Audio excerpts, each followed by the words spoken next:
Good morning guys. Sabong Luzon, Visayas na lalo na sa inyo aking mga followers, aking mga viewers, aking subscribers dito sa aking channel YouTube Kalim Kasabong TV. Sa umaga na ito ngayon, magbigay naman po og kunting tips sa inyong mga baguhan pa lang tungkol sa kaalaman ko sa buhay ko sa pag-alaga ng mga. Bago ang lahat ipagpatuloy ko kasabong, ipakila ko muna sa inyo ang hawak ko sa umaga na ito ngayon. Ito siya ang kulay lumbre talisay nga bulik. 5 months pa lang ito o batang-bata pa. Ang ipapaliwanag ko sa inyong mga baguhan pa lang sa umaga na ito ngayon, parang makakuha kayo kunting idea dito sa aking mga ginawang kunting video. Kapag ang ating mga alagang manok, tinawag yan o process natin, different tayo, parang mas lalo pang mapaganda, mapa-improve natin ang laro o isa kalinyada sa isa kamanok, mas lalo pang pagalingin natin ang kinilabasan sa mga laro nila.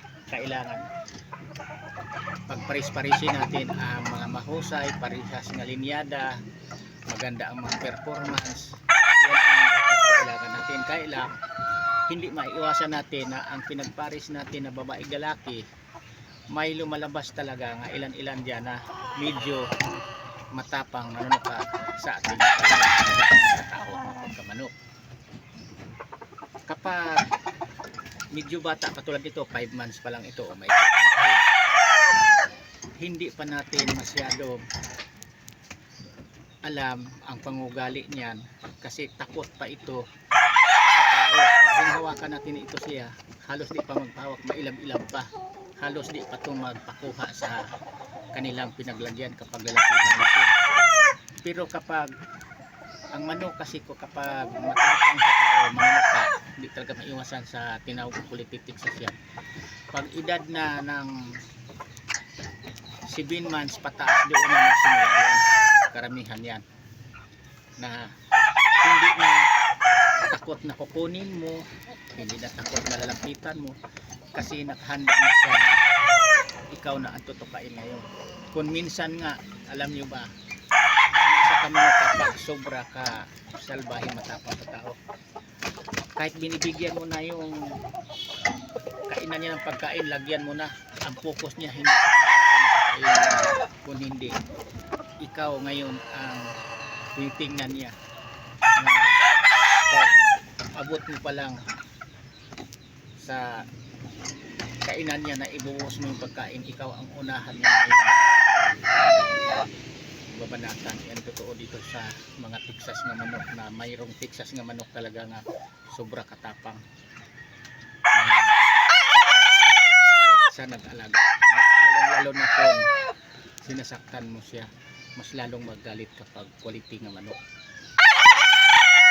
Dito ang mga baguhan pa lang na magmamanok, tulad kong nagpapalahi, kailangan dito sa pagmamanok mahaba ang pasensya natin. Pagpasensyahan lang natin kasi hindi talaga maiwasan yan sa tinatawag manok nga mayroong lumalabas na matapang nanunuka sa nag-alaga sa kanya.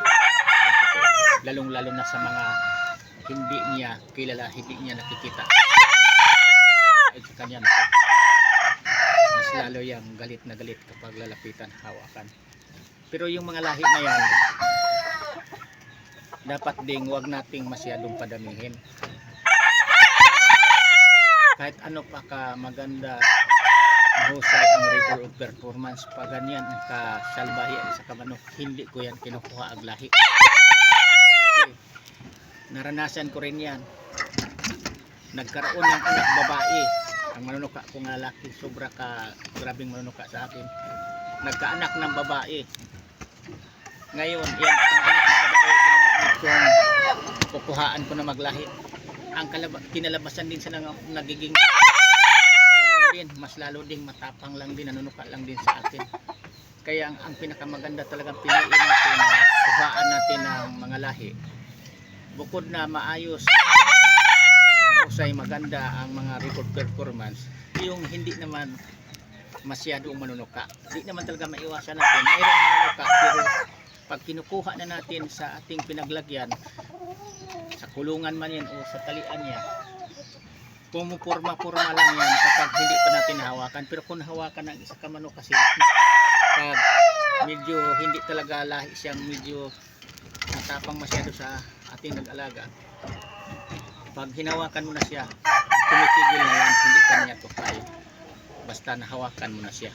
Yan ang pinakamaganda lang din na padami nating alagaan ng manok. Pero yung manok na kahit nahawakan mo na, hindi ko na talaga tigilan.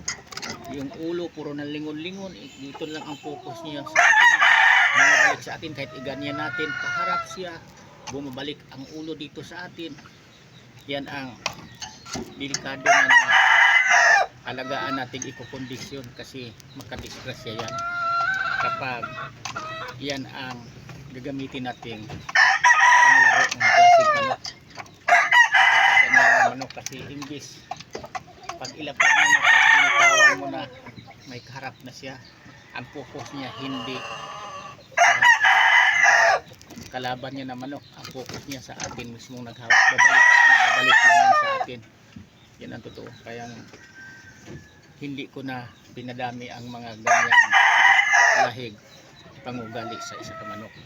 Kaya nagkadepende kasi yan sa lahi na pinagpares-pares natin kasi mayroon talagang sobra katapang sa tao sa kanyang naglaga. Pero may manok naman din na super bait. Tulad ng mga pinapalahi ko dito na pinakamatanda akong manok na bandid ng bakbakan.